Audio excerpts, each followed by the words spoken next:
I'm asking the Mayor, again, to give people who live on estates proper power and control over what happens to their homes.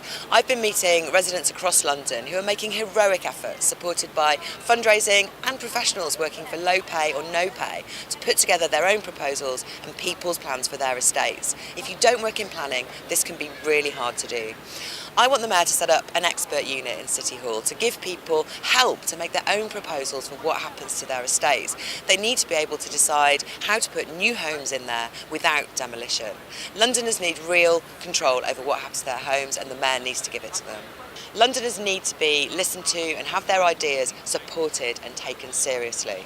The Mayor isn't even currently giving them the right to vote before their homes are knocked down.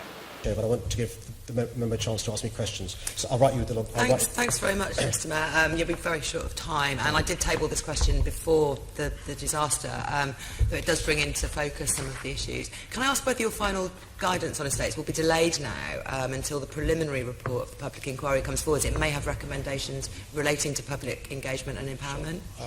Good question. I don't want to delay them for obvious reasons, because the sooner they come in, the sooner they can be used. But you'll be aware the guidance is in relation to estate regeneration, and there may be lessons learned from the public inquiry.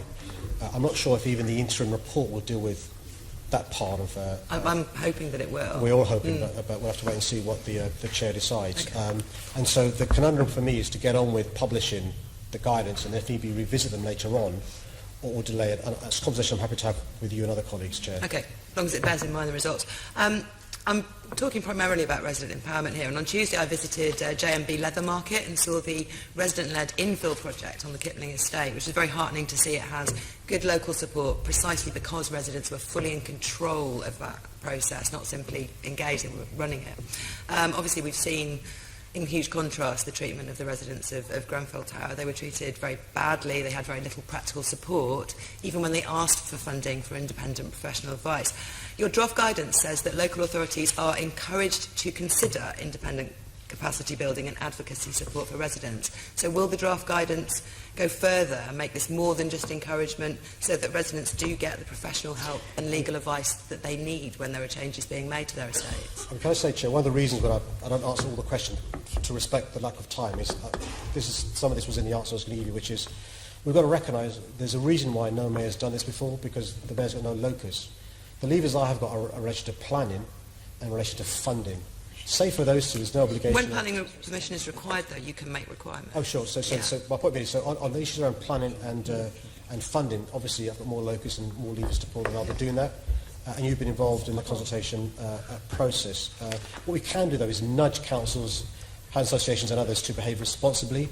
And I think one of the things that Grenfell Tower has shown to everyone else who doesn't know this area as well as you and some others of us do, Senator McCopley and others, is actually that when it comes to the involvement of tenants and residents generally, there are failings all across London.